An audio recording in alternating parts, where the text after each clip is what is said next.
Do you sometimes get annoyed with your staff and wish that you could change that?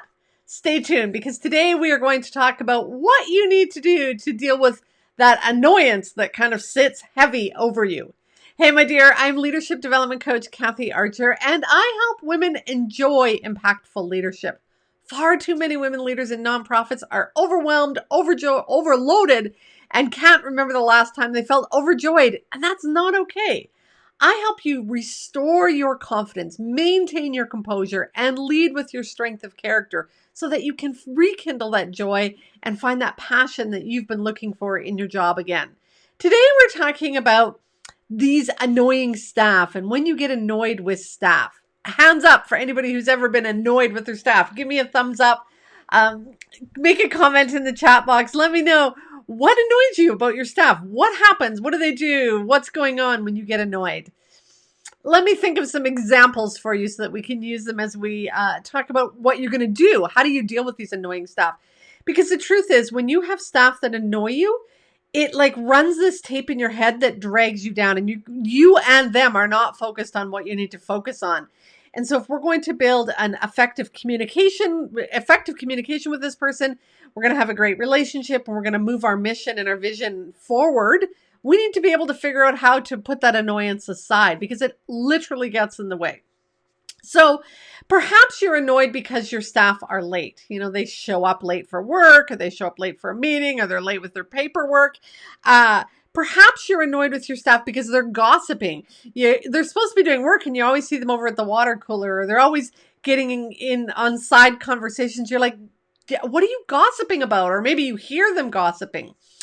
Maybe you get annoyed with your staff because, as we talked about last week, they complain. And maybe they're a complainer at meetings, or they just come knock on your office door, or they're always texting you, or, they're just one of those people that always complain. And that's what annoys you.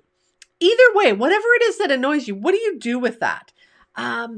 Most of us let it linger and it simmers at sort of the top. And we try and put a smile on our face and we're like, oh, or we'll address it and it comes across a little bit snotty or snarky. And that's not the way you want to build a relationship either. Last week, I talked about 3 strategies for dealing with complainers. Let me go through them again here quickly so that we can use this as an example to talk about how you deal with those annoying staff. The first strategy I said for dealing with complainers is to pause and acknowledge their pain. With empathy, with compassion, acknowledge what's annoying them. Why are they complaining? What is it that they're complaining about? The second one was that you then ask them to go to the future. What is it that you want? What's the outcome you're looking for? And then the third strategy was to ask them, what can you do? Not what can everybody else on the team do, and what is it that you want me to do, but what can you do to move this forward so that you can get that outcome? And sometimes that's helping them to sort of see maybe they can ask a question of a coworker to get what they want, or maybe they need to change their attitude or mood, or maybe they need to role model it, something. What can they do to get there? And then the fourth bonus strategy was for you to say to them, how do you want me to hold you accountable for this? That's not nagging, micromanaging sort of in your face. So those were the 4 strategies. My guess is most of you will struggle to get past number 1. What was number 1 again? Acknowledge their pain with empathy and compassion. It's really hard to acknowledge where somebody's at with genuine empathy when you're annoyed with them. And so you may try this, but it doesn't come across as authentic. And that's where most leaders get into trouble. We sort of plaster a smile on our face, or we say the words, but the feeling isn't there. Oh, that must suck for you. Oh, so you're bothered by that. Oh, that gets on your nerves. But there's the lack of the authenticity there, that we're just saying those words to make them feel better and to get to the next step. When we lack that honest, genuine, authentic empathy, they know it, they feel it, and you know what also happens? They judge you as lacking in integrity because you're not matching. Your words are not matching your energetic output. You may have the smile on your face, but they're not feeling the love. And so that's the place where we have to stop. When you're annoyed, you have to stop and pause and look at your feelings, your thoughts, what's going on for you. Because you can't get to that place where you can deal with someone effectively with that filter, that lens of, ugh, they're annoying me. It just doesn't work. That's what's going to come across. So what we need to do is pause and really tune in and ponder what's going on. And what I want you to be looking at are, what are my thoughts, feelings, body sensations? We're actually talking about the inner guidance cycle. If any of you have seen this, heard me talk about it before, pause, ponder, pivot, proceed. It comes out of Mastering Confidence. The link is in the notes both for the book, and there's 2 or 3 free chapters that you can listen to. And I've put the link for the page in there. There's also the Amazon link for this.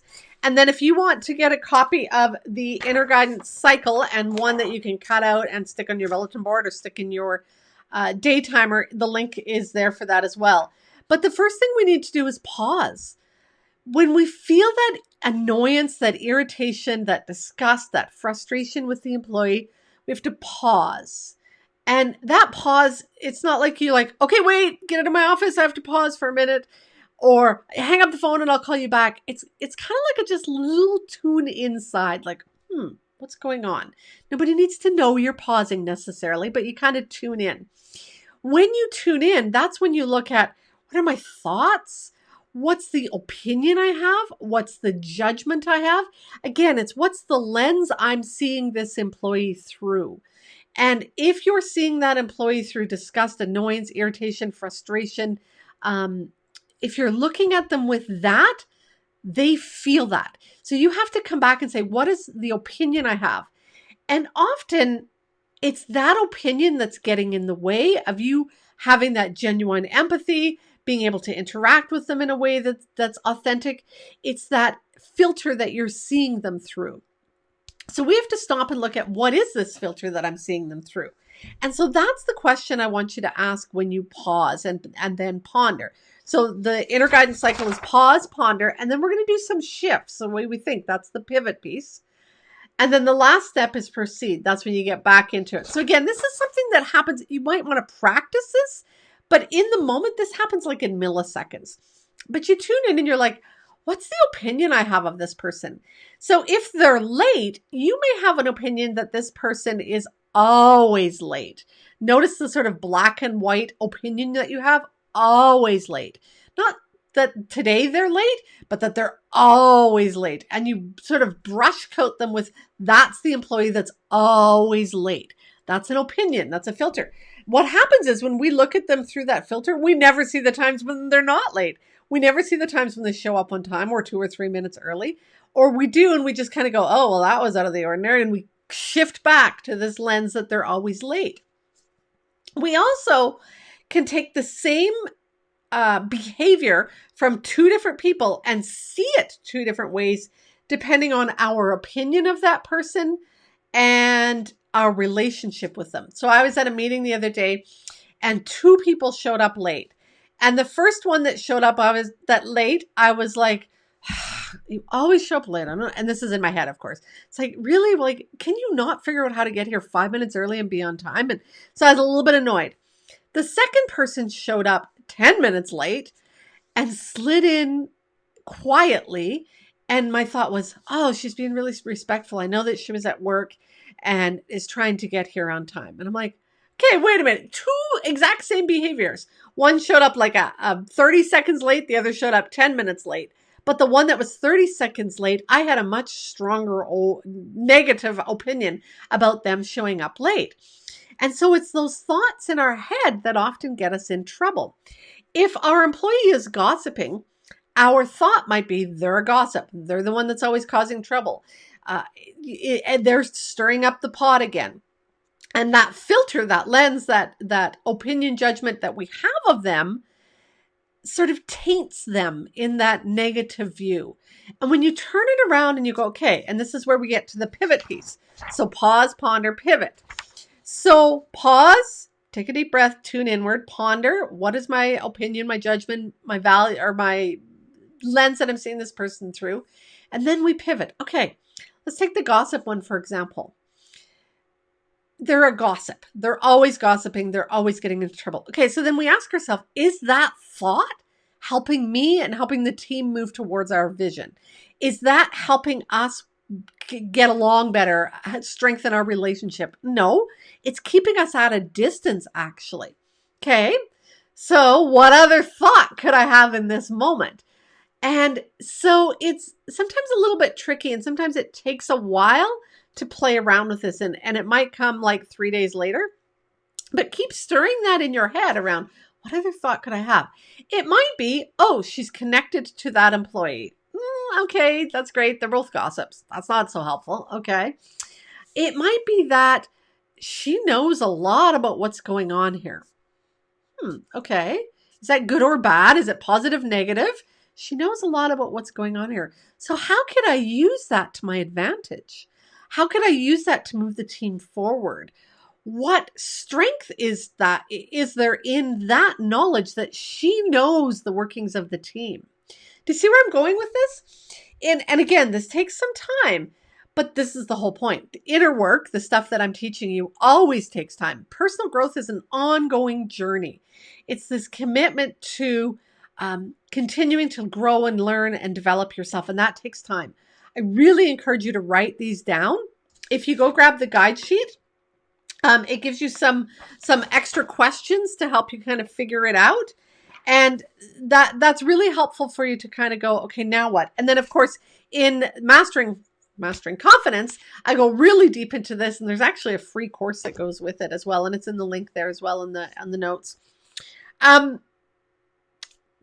Grab my train of thought back. Okay, so how do you deal with annoying people?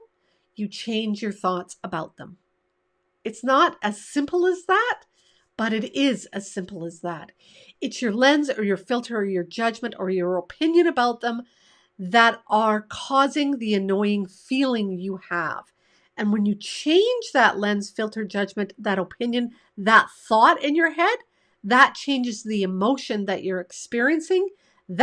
So thought, feeling, behavior.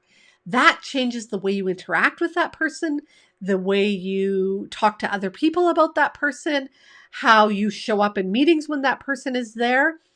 And it allows you to move your agenda forward, move your mission, values, goals forward, create a stronger relationship with them and your team, help them be more productive, help them see how they're influencing the rest of the team, all of that kind of stuff.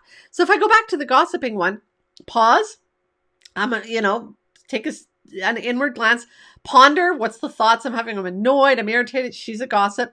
Pivot, oh, what other thoughts can I have? She's really aware of what's going on. And then that fourth P in the inner guidance cycle is proceed. You need to get back into motion. So what am I going to do with that information? So it might be that you're like, you know what? I need to go talk to that person about how, her strength of interacting with other people is, and how we can use that strength to move forward.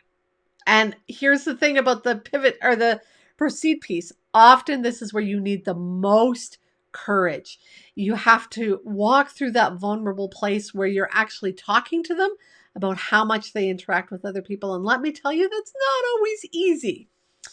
So if you are wanting to deal with the annoyed staff on your team, tune into your thoughts, change your thoughts. That'll turn that annoyance, which is negative, into more neutral, and then you can shift it into that positive place that you want to go. If you found today's training helpful, then you are going to love the training library.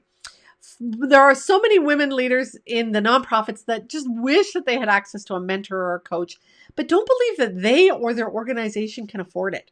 That's not true. Inside of the training library, not only do you get ongoing access to personal and professional development opportunities, but you also have a mentor and a coach at your fingertips. That's me. I am there every day in the lessons and the interactions I have with you, guiding you, mentoring you, coaching you through leadership. Leadership is lonely and isolating, and it doesn't have to be. And when you engage in the training library, what you'll find is you then have access to your mentor, coach, your supports whenever those inevitable challenges of leadership hit, which they always do. You can certainly find out more about the training library at kathyarcher.com/library.